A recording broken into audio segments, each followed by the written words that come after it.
भक्तले श्री श्रीमद्भक्ति प्रज्ञान केशव इति नामे अतिमत्त चरित्राय स्वास्थानांच पालिने जीव दुखे सदार्ताय नाम प्रेम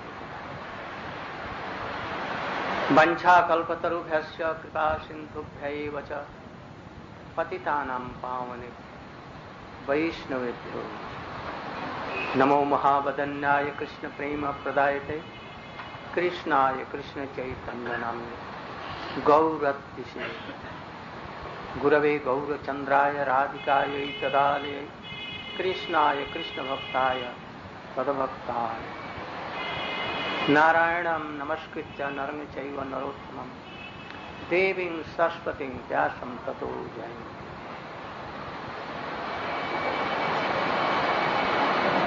आज गुरु पूर्णिमा का दिवस है। मैंने कल मैंने बतलाया था अखंड गुरु तत्व बलदेव प्रभु या नित्यानंद प्रभु हैं। व्यास जी के संबंध में बतलाया ये जगत गुरु हैं, ये स्वयं नारायण हैं। तो अभी जगत में जीवों का कल्याण करने के लिए व्यास के रूप में आए और व्यास का अर्थ और ये सब चीजें कल हमने बतलाया।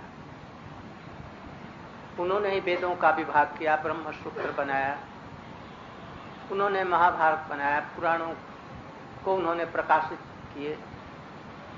58 पुराण, उपपुराण और शाखा पुराण उन्होंने प्रकाशित किए। महाभारत की भी रचना की और अंत में कुछ बाकी रह गया तो उन्होंने श्रीमद् भागवत को प्रकाशित किया। इसलिए वो जगत गुरु हैं। आज उनका इसी पूर्णिमा के दिन में मथुरा में ही एक टापू पर, जहां पर सरस्वती नदी मिलती थी जमुना जी में, उसी टापू में इनका जन्म हुआ था और सारे ज्ञान तत्व को इन्होंने जगत में प्रकाश किया। इसलिए आज चाहे कोई भी संप्रदाय हो, समस्त संप्रदायों में, यहां तक कि अद्वैतवादी संप्रदाय में भी ये उत्सव मनता है, गुरु पूजा होती है। यद्यपि मायावादियों की, अद्वैतवादियों की गुरु पूजा निष्फल है। क्यों? व्यास को गुरु मानते हुए भी उनको भ्रांत बतलाया शंकराचार्य। वो भी भगवान की आज्ञा पालन करने के लिए उन्होंने ऐसा किया, उनको भ्रांत बतलाया। भगवान आनंद है, आनंदमय नहीं है। भगवान आनंद स्वरूप हैं और सत चित आनंद तीनों एक ही चीज है, पर्यायवाची शब्द है, तीन अलग अलग नहीं है। किंतु उन्होंने लिखा जो आनंदमय है तथा इनका रूप होगा, गुण होगा, आनंद होगा। अभी कह देना जैसे लोग अभी ना आए तो अच्छा। बैठ सुनो। तो शंकराचार्य ने बैठे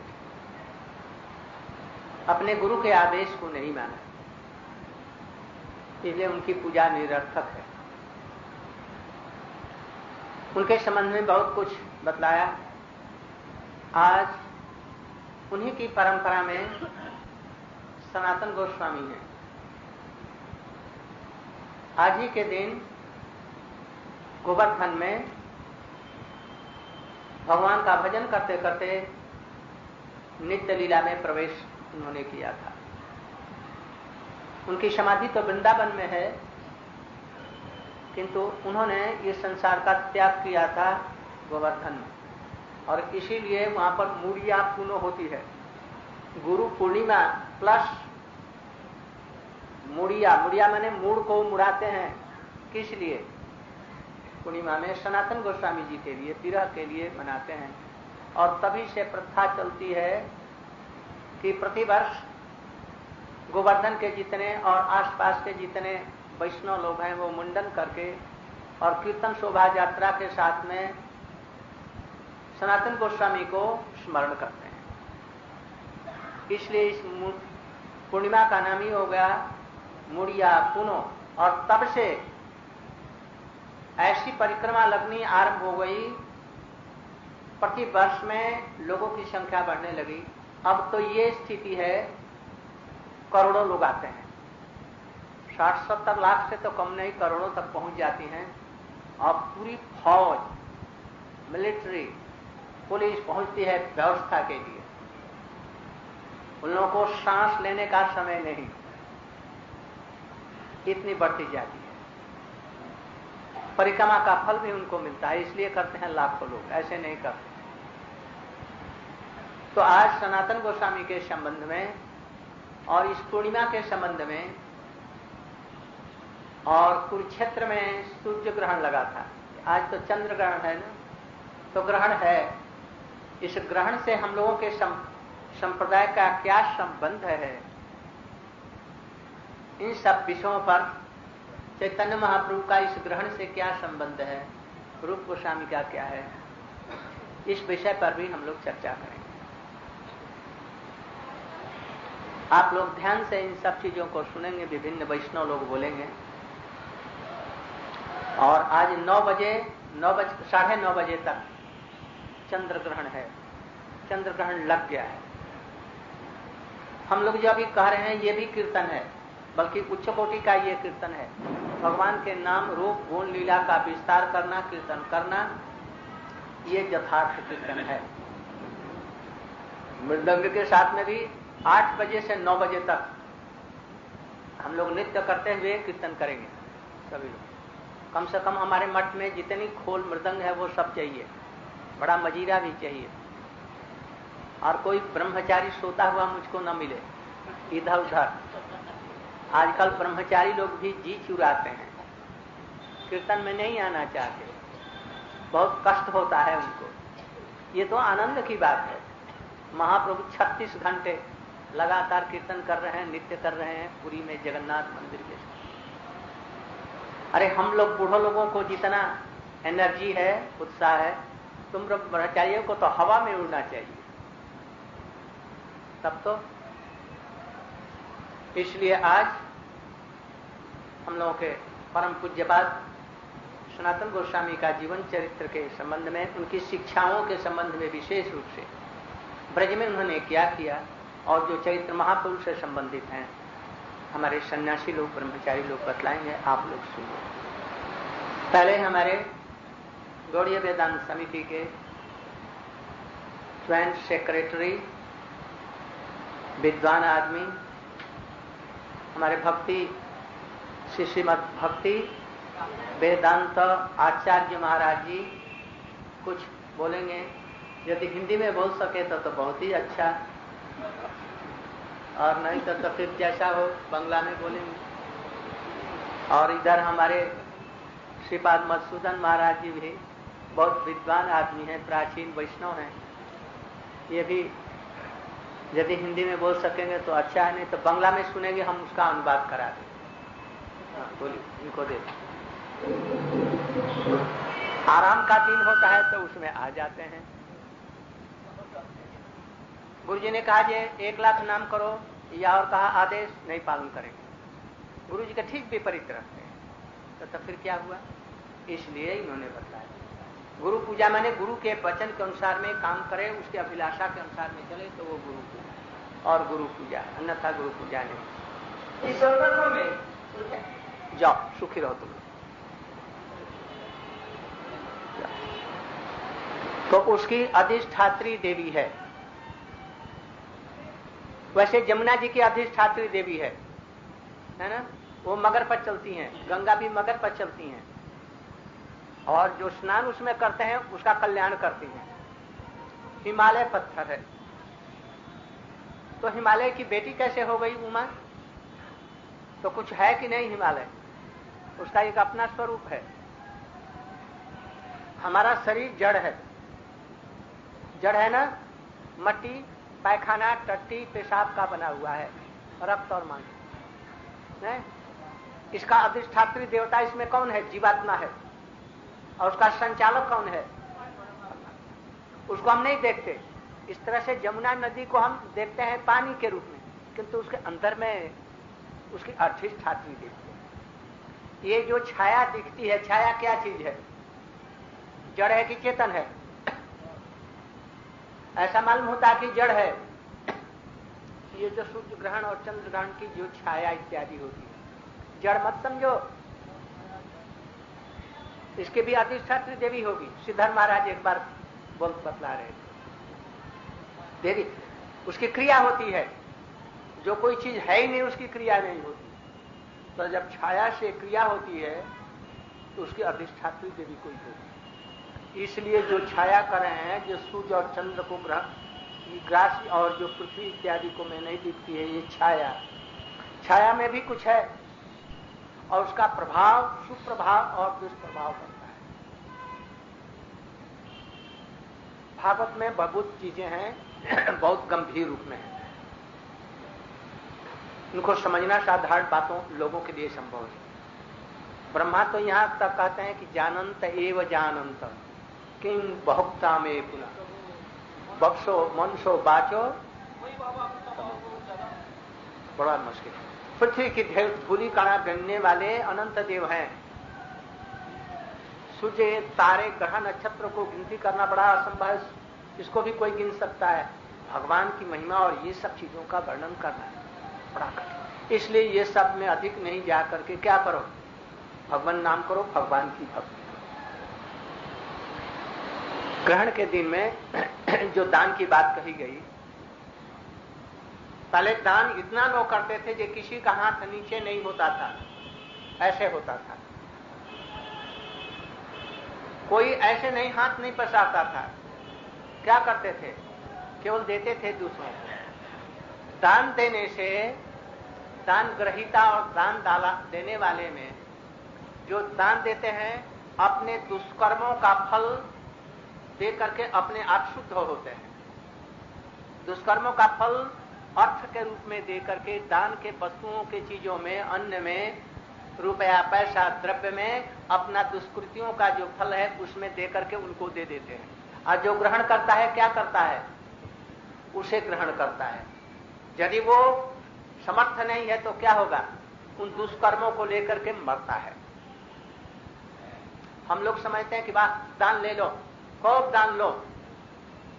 दान देने से ही लोग मरते हैं। गुरु के नाम पर दान लेते हैं, वैष्णव के नाम पर दान लेते हैं, ठाकुर जी के नाम पर जो दान लेते हैं, क्या होता है उनका? नरक जाते हैं। लेकर के यथा उपयोग भगवान की सेवा में, गुरु की सेवा में लगा दे, वो समर्थ व्यक्ति कर सकता है, दूसरा नहीं कर सकता। दान लेना बड़ा सहज है, किंतु उसको दुष्कर्मों को भोग करना बड़ा भारी कठिन है। इसलिए खबरदार दान मत लो। और यदि गुरु वैष्णव के लिए नाम पर कुछ एक पैसा भी मिले, क्या करो? हजम नहीं कर सकते।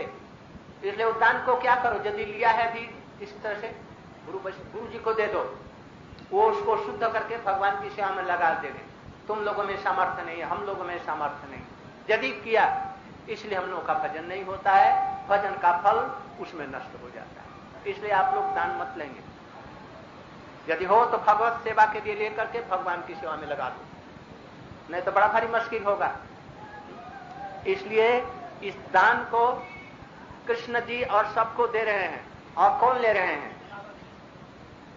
नहीं, ब्राह्मण लोग लेते हैं। कौन से ब्राह्मण? वो दानी कहलाते हैं। बहुत से ऐसे हैं जो मरने के बाद में जो दान लेते हैं उनका छुआ हुआ पानी नहीं चलता। सुना है ना? चलता है। यहां पर भी जो अग्रदानी होते हैं, मरने के बाद में जो दान लेते हैं, उनका छुआ हुआ पानी हमारे समाज में नहीं चलता। क्यों? पाप का अन्न भोजन करते हैं। इसलिए भाई दान सहज चीज नहीं है। दान वशिष्ठ ग्रहण कर सकते हैं। दान बड़े बड़े ऋषि लोग समर्थ हैं। महाराज दशरथ ने अपना सारा राज्य रामचंद्र जी के बेटे होने पर, 5-4 बेटे होने पर सारा राज्य दे दिया वशिष्ठ जी को दान के रूप में। उन्होंने कुछ सोचा, कहा अच्छा ठीक है दान ले लिया। कहा ठीक है दान में ले लिया, ये मेरा है और तुम इसकी मैनेजर बन करके इसको रखो। एक कौड़ी फूटी लिया उसमें से, कुछ नहीं लिया। कहा जैसे तुम ही इसकी रखवाली करना है, 1 पैसे का तू मालिक नहीं है, बिना हमारे कुछ अनुमति के कुछ नहीं कर सकता, और तुम इसका देखभाल करके मैनेजर बनो। ऐसे छोड़ दान ऐसे दीजिए, बहुत सावधान। इसलिए सूर्य ग्रहण के समय में सभी लोगों ने दान दिया, और जो ब्राह्मण लोग इस चीज को नहीं समझते हैं, स्मार्ट, और जो ब्रह्म तत्व को जानने वाले हैं वो समझते हैं वैष्णव, इसलिए वैष्णव नहीं लेते। खूब सावधानी से रहते, नहीं तो उनका भजन ही नष्ट हो जाए। In India this is Vedic culture that at the time of sun and eclipse, all the devotees or anyone, they donate everything to others, to Brahmins. But it is a very, very deep thing to think. Which we donate, anyone donates, he gives his the result, no, the fruit of his bad activities, and those who take, what becomes? They will suffer. So we should not take donation. Try to give, to purify ourselves. Those who are so much, very much strong in bhakti, they can take something, and they can properly use. One thing even, they will not use for themselves. They will use for Guru, Krishna, Bhagavan. Otherwise we should not give. But we should try to give some donation. But don't give donation to Gurudev and Vaishnava. What? Oh, for seva you can give. Everything, then it is good. अब फिर एक थोड़ा सा कीर्तन हो, इसके बाद में कृष्णदास जी आते, तुम करो, और हम उनको नहीं देता है, तुमको देता है किस लिए? सोचता है कि ये भगवान की सेवा करते हैं इसलिए देता है। गुरु जी ने तुमको बेच दिया भक्ति के लिए, और तुम भक्ति ना करके तुम अपना विवाह कराएगा और उस रुपए को अपने में खर्च करेगा, अपने रसगुल्ला मंगा करके खाएगा तो मरेगा। इस चीज को समझो।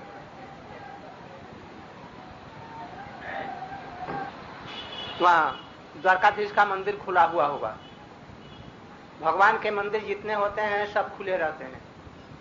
भगवान के मंदिर जितने भी होंगे, हमारे यहाँ पर भगवान नहीं है, यशोदा जी का लाला है। हाँ, ऐसा समझो। इसको वो छाया न लग जाए इसलिए हम लोग पर्दा दे करके रखा है। जब भगवान का मंदिर है उसको बंद नहीं रखना चाहिए। भगवान के ऊपर में सूतक फूतक कुछ नहीं लगता, किंतु ये कन्हैया छोटा सा लाला है ना, नजर लग जाएगी, इसलिए हम लोग, हाँ, इसलिए हम लोग पर्दा दे करके अंतर तक रखते हैं, जो ये छाया उसको न लग जाए। भगवान नहीं है। जो सादा मैया ने, ब्रज बालाओं ने, नंद बाबा ने, सखाओं ने कभी भी कृष्ण को भगवान नहीं माना, इसलिए पर्दा दिया गया है। और जहां पर भगवान का मंदिर होगा, शालाग्राम रहेंगे प्रधान के रूप में, यहाँ पर द्वारकाधीश है ना, भगवान है, ये वो का खुला रहना उचित है। उनका सुदर्शन चक्र भी साथ साथ में है। हमारे लाला के पास में चक्र फक्र नहीं। कहाँ? नहीं, सब जगह नहीं। वो नंदगांव बरसाना में बंद होता होगा, वृंदावन में भी नहीं होता ना, बंद है। किंतु भगवान का मंदिर है, वृंदावन में भगवान नहीं है, नंदगांव में भगवान नहीं है, इसलिए सामंजस्य कर लेना चाहिए। अभी हिंदी भाषा में सरस शब्दों में हमारे रसानंद ब्रह्मचारी जी, कुछ सनातन गोस्वामी आज के संबंध में कुछ बोले। और जल्दी खड़े, ग्रहण भी शायद समाप्त होने वाला और अभी 1 घंटा है। अभी हमारे श्रीपाद भक्ति वेदांत मधुसूदन महाराज जी 15 मिनट में कुछ बोलेंगे। प्लीज तुम्हार माथा আসছে না তাহলে আর কি লাগবে? যখন যশোদার বাড়িতে কৃষ্ণ যা থাকেন যশোদা মায়ের কোলেতে, তখন রাধিকা প্রভৃতি কি মনে করবে? কি মনে করবে? এই সবগুলি পরে হল। এই সবগুলি নিজে বৈষ্ণব কাছে বসে এই সব সিদ্ধান্তগুলি সামঞ্জস্য করতে, এটা মানে সভার জিনিস নয়, না তো সকলেই ভ্রমেতে পড়ে যাবে। কি আগে কি বললো? না না, ওই ব্যাস পূজা। গুরু মহারাজ ব্যাস পূজা পদ্ধতি কোথা থেকে সংগ্রহ করলেন আর কখন করতে বলেছেন জানা আছে কিছু?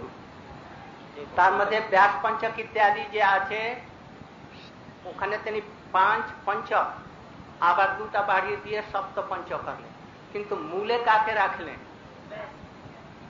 তো উনি গুরুদেব কি ব্যাসায় নমঃ করতেন না কি করতেন? কিভাবে পূজা করতেন দেখেছ? আমরা তো জন্ম থেকে দেখছি, যখন থেকে ব্যাস পূজা আরম্ভ হয় ওর পূর্বে থেকে। যে ব্যাসকে মানে না ও গুরু নয়, এইটা বুঝে রাখো। গুরু মহারাজ নিজে বলতেন, তার লেখনীতেও আছে। গুরুদেবকে মানলে ব্যাসকে মানা হবে না, ব্যাসদেবকে না মানলে গুরুদেবকে মানা না হলো, তাহলে গুরুদেবকে মানলে না, গুরুদেব ব্যাসকে না মানে গুরু না। অর্থাৎ ওই যে ব্যাসকে মানে না, এরকম যদি গুরু থাকে ও অগুরু, ও গুরু, এটা বুঝে রাখো। হ্যাঁ, অতএব ও গুরু গুরুই নেই যে ব্যাসকে মানে না। ব্যাসকে মানে না গুরু কি? এই জন্য গুরু তত্ত্বের মূল গোড়া হচ্ছেন এই ব্যাস, যিনি ভাগবতকে রচনা অন্তর্ভুক্ত করেছেন। এই ব্যাসকে মানে না, তাহলে আর কি হবে? এই জন্য গুরুকে मानलेও व्यासকে মানে না, गुरु परंपरा आदि के ही माने ना, तारे गुरु माना हो, उसको गुरु मानना नहीं हुआ। इसलिए व्यास जी को जो मानता है वही गुरु है। इस चीज को ठीक रखना होगा। इसलिए सब संप्रदायों में व्यास जी की पूजा कर, गुरु देवी जो व्यास की पूजा नहीं करते तो उनकी पूजा नहीं होती, वो गुरु है ही नहीं। इसलिए गुरु महाराज जी इसी चीज को प्रचलन करना चाहते थे। इसलिए व्यास पूजा में व्यास पंचक, आचार्य पंचक, कृष्ण पंचक, गुरु परंपरा पंचक इत्यादि 7 पंचक को उन्होंने ग्रहण किया और उसकी पूजा करते थे। हम लोग उसको पूरा नहीं कर सकते, किंतु व्यास जी गुरु तत्व के मूल चीज है, इसलिए इनकी पूजा की जाती है। और की एक तो बोल लो मोटा मोटी आश्रय। देखो भाई, शास्त्र को देखने से ऐसा ही मालूम होता है, व्यास जी को कभी भी जीव तत्व नहीं कहा गया, कहीं भी नहीं। बोले जाए ज्ञान शक्ति दीजिए, ज्ञान शक्ति कभी भी जीव तत्व नहीं बोले। सप्ताह अवतार बहु रकमेर आछे, लघु भगवत पढ़ले बुझब, ए तो पढ़ब भालो करे। सप्तावेश अवतारेर मध्य सब एक रकमेर नय।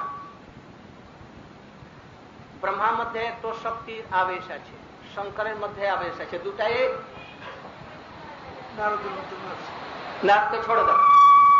शंकर की जीव तत्व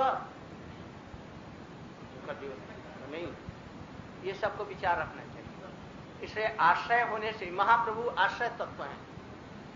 इसलिए कृष्ण होते हुए भी राधा जी का भाव दिया, इसलिए वो भगवत तत्व ही रहेंगे, वो जीव तत्व नहीं होंगे। इसलिए व्यास जी को हमने देखा है जहां तक कहीं भी जीव तत्व नहीं किया है। आश्रय तत्व होने से ही जीव तत्व हो जाएगा आश्रय। महाप्रभु विषय भी तत्व है, आश्रय भी तत्व है। इसलिए व्यास जी तत्व के विचार से जो पूर्ण स्वांश होना चाहिए वो नहीं है। भगवान के जो अवतार हैं कितने उसमें दिखाया गया, श्वास में भी कितने तरह के, कुछ अधिक कुछ कम, इस तरह से उसका तारतम्य है।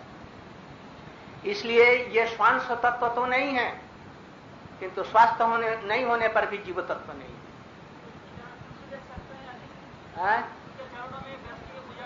नहीं देंगे, नहीं देते, किंतु जब भगवत विष्णु तत्व के रूप में करेंगे तो देंगे।